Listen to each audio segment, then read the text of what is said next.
ఫలితాలని ఇంకా దాదాపుగా కొలిక్కొస్తా ఉన్నట్టున్నాయి.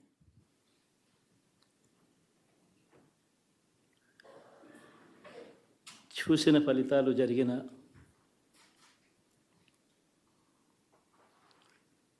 పరిస్థితులు చూస్తే నిజంగా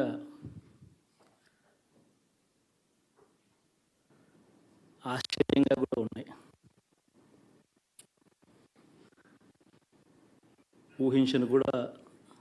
ఊహించలేదు ఇలా జరుగుతుందని, ఇలా వస్తాయని కూడా. బట్ ఎస్,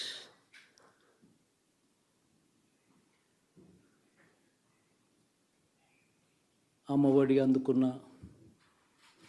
53 లక్షల మంది తల్లులకు మంచి చేసిన, పిల్లలు బాగుండాలి, వాళ్ళ చదువులు బాగుండాలని తాపత్రయపడుతూ అడుగులు వేశాం. మరి అక్క చెల్లెమ్మల ఓట్లు ఏమయ్యాయో తెలీదు. 66 లక్షల మంది అవ్వాతాతలకు, వితంతులకు, వికలాంగులకు గతంలో ఎప్పుడు జరగని విధంగా మంచి చేశాం. వారి కష్టాల్లో తోడుగా ఉంటూ, వారి కష్టాన్ని అర్థం చేసుకుంటూ, వారి ఇంటికే పంపించే వ్యవస్థను సైతం తీసుకొస్తూ, గతంలో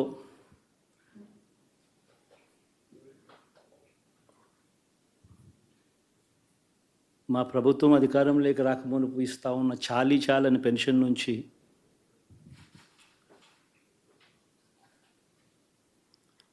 ఎంతో మంచి చేస్తూ అడుగులు వేసినా కూడా ఆ అవ్వాతాతలు చూపిన ఆప్యాయత ఏమైందో కూడా తెలియడం లేదు. దాదాపుగా 1,05,00,000 మందికి, పొదుపు సంఘాల అక్క చెల్లెమ్మలకు మంచి జరిగిస్తూ, వారి కష్టాలనే మా కష్టాలుగా భావిస్తూ, ఇచ్చిన ఏ మాట తప్పకుండా అన్ని రకాలుగా వాళ్ళకు అండగా ఉంటూ, ఆసరాతో తోడుగా ఉన్నాం, సున్నా వడ్డీతో సైతం అండగా ఉన్నాం, చేయూత సైతం తోడుగా ఉంటూ నిలిచాం. మరి ఆ 1,05,00,000 మంది అక్క చెల్లెమ్మల ప్రేమాభిమానాలు ఏమయ్యాయో తెలియవు. 26 లక్షల మంది చేయూతను అందుకుంటున్న అక్క చెల్లెమ్మలు, వారి ఆప్యాయత ఏమైందో తెలీదు.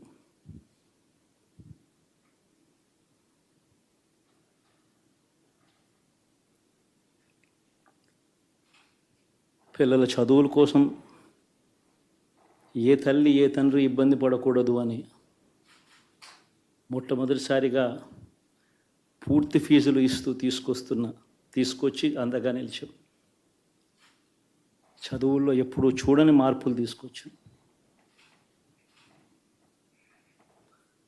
దాదాపుగా 12 లక్షలు మందికి సంవత్సరానికి మంచి జరిగిస్తూ,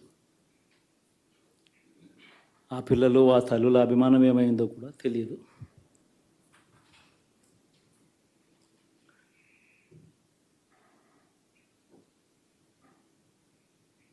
దాదాపుగా 54 లక్షల మంది రైతన్నలకు గతంలో ఎప్పుడూ చూడని విధంగా, జరగని విధంగా పెట్టుబడికి సహాయంగా అందించే కార్యక్రమం మొట్టమొదటిగా జరిగింది మన ప్రభుత్వం వచ్చాకే.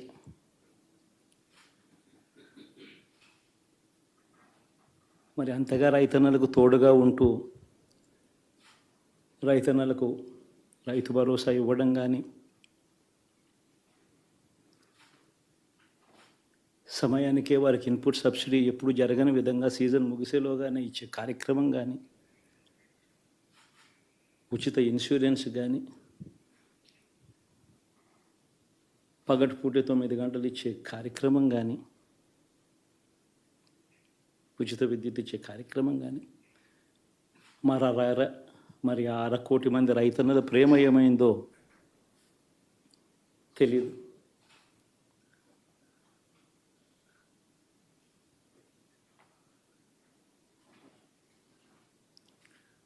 మరి ఇన్ని కోట్ల మందికి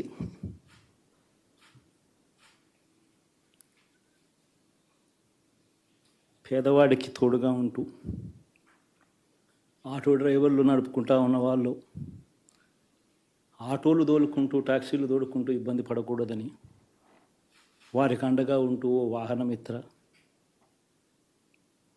నేతన్నలకు అండగా ఉంటూ ఓ నేతన్న నేస్తం, మత్స్యకారులకు తోడుగా ఉంటూ మత్స్యకార భరోసా, ఫుట్పాత్ మీద చిన్న చిన్న ఇడ్లీ షాపులు పెట్టుకొని నడుపుకుంటూ, చిన్న చిన్న బంకులు పెట్టుకొని నడుపుకుంటూ, చిన్న చిన్న వ్యాపారాలు చేసుకుంటా ఉన్న వీళ్లకు, నా అక్క చెల్లెమ్మలకు, నా అన్నదమ్మలకు మంచి జరగాలని ఆరాటపడుతూ వాళ్ళకు ఒక తోడు, నా రజకులకు, నా నాయి బ్రాహ్మణులకు, నా టైలర్లకు అని అండగా ఉంటూ వారికి ఒక చేదోడు. మరి ఇన్ని లక్షల మందికి ఇంత మంచి చేసి,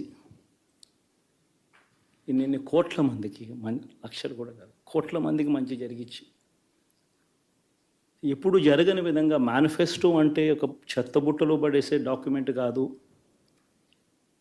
ఒక మేనిఫెస్టో అంటే ఒక బైబిల్ అని, ఒక ఖురాన్ అని, ఒక భగవద్గీత అని మొట్టమొదటి రోజు నుంచి కూడా భావిస్తూ ఏకంగా 99% వాగ్దానాలు అమలు చేసి అంతే చిత్తశుద్ధితో ఆ మేనిఫెస్టోను కూడా అక్క చెల్లెమ్మల ఇంట్లోకి తీసుకొని వెళ్ళి చూపించి మీరే టిక్కు పెట్టండి అనే నిబద్ధత గల ప్రభుత్వంగా పనిచేసాం. ఇప్పుడు జరగని విధంగా పిల్లల చదువులు, పేదరికం పోవాలి అని అంటే పిల్లల చదువులకు క్వాలిటీ ఎడ్యుకేషన్ అవసరం అని మొట్టమొదటిసారిగా ఇంగ్లీష్ మీడియంను వ్యతిరేకిస్తున్న వాళ్ళందరూ పెత్తందారులతో యుద్ధం చేసి సైతం పిల్లలకి ఇంగ్లీష్ మీడియం తీసుకొని రావడమే కాకుండా టోఫుల్, ఐబీ లాంటి కళలు కూడా కలం. ఆ పేద పిల్లలకు అండగా నిలబడాలని, తోడుగా ఉండాలని, వారి చరిత్రలు మార్చాలని, ఎప్పుడు చూడని విధంగా గ్రామ స్థాయిలోనే సచివాలయ వ్యవస్థ, వాలంటీర్ల వ్యవస్థ తీసుకొచ్చి ప్రతి ఇంటికి సేవలు అందించే కార్యక్రమం చేశాం. వివక్ష లేకుండా, కరప్షన్ లేకుండా దాదాపుగా 2,70,000 కోట్ల రూపాయల పైచిలకు ఇంటి వద్దకి అందించగలిగాం.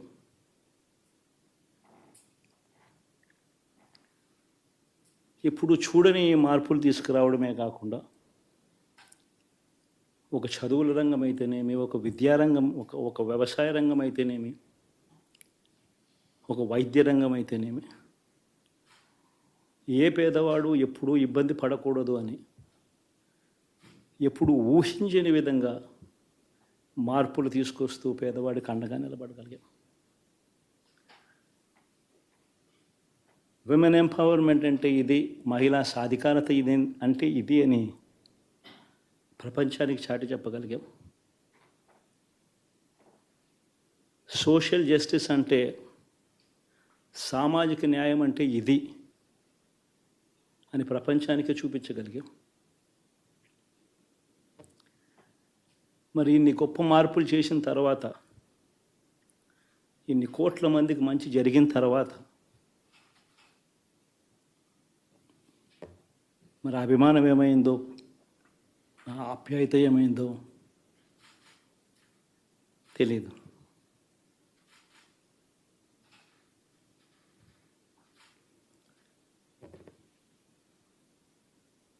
ఎవరో మోసం చేశారో, ఎవరో అన్యాయం చేశారో అని చెప్పి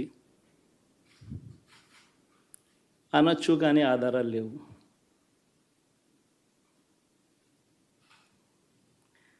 ఏం జరిగిందో దేవుడికి తెలుసు. పెద్ద నేనైతే చేయగలిగింది ఏమీ లేదు. ప్రజల తీర్పు తీసుకుంటాం, కానీ మంచి చేయడానికి మాత్రం ప్రజలకు తోడుగా ఖచ్చితంగా ఉంటాం. వాయిస్ ఆఫ్ ది వాయిస్లెస్ కింద ఈ పార్టీ తాను చేయాల్సిన పని తప్పకుండా చేస్తుంది. పేదవాడికి అండగా ఉండే కార్యక్రమంలో ఎప్పుడూ కూడా పేదవాడికి తోడుగా ఉంటూ గలం విప్పుతుంది, పేదవాడికి అండగా నిలుస్తుంది. పెద్ద పెద్ద వాళ్ళ కూటమి ఇది, ఢిల్లీలో సైతం శాసించే పరిస్థితుల్లో ఉన్న కూటమి ఇది. ఆ కూటమిలో ఉన్న బీజేపీకి, ఆ కూటమిలో ఉన్న చంద్రబాబు గారికి, ఆ కూటమిలో ఉన్న పవన్ కళ్యాణ్ గారికి, అందరికీ కూడా వాళ్ళ గొప్ప విజయానికి అభినందనలు.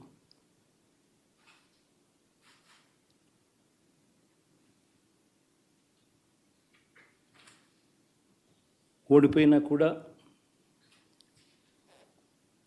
నా ప్రతి కష్టంలో కూడా తోడుగా అండగా నిలబడిన నా ప్రతి నాయకుడికి, ప్రతి కార్యకర్తకు, ప్రతి వాలంటీర్కు, ప్రతి ఇంట్లో నుంచి వచ్చిన ప్రతి స్టార్ క్యాంపెయినర్గా నాకు తోడుగా నిలబడిన నా అక్క చెల్లెమ్మలకు, అన్నదమ్ములకు, మీ అందరికీ మనస్ఫూర్తిగా మీ అందరికీ కూడా కృతజ్ఞతలు తెలియజేస్తా ఉన్నాను. ఏం జరిగిందో తెలియదు, కానీ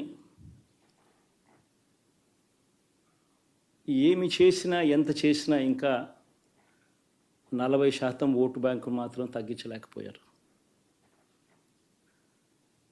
ఖచ్చితంగా మళ్ళీ ఇక్కడి నుంచి లేస్తాం.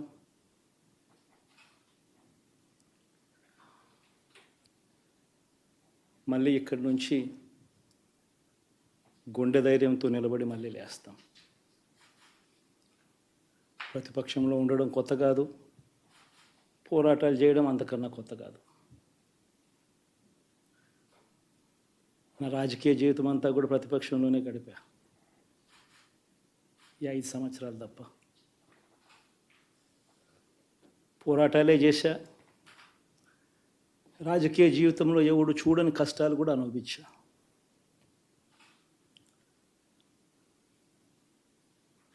ఇప్పుడు అంతకన్నా కష్టాలు ఏదైనా పెట్టినా కూడా సిద్ధంగా ఉన్నాం, సిద్ధంగా ఎదుర్కొంటాం. ఆల్ ది వెరీ బెస్ట్ గవర్నమెంట్లోకి వచ్చిన వాళ్ళకు. Thank you.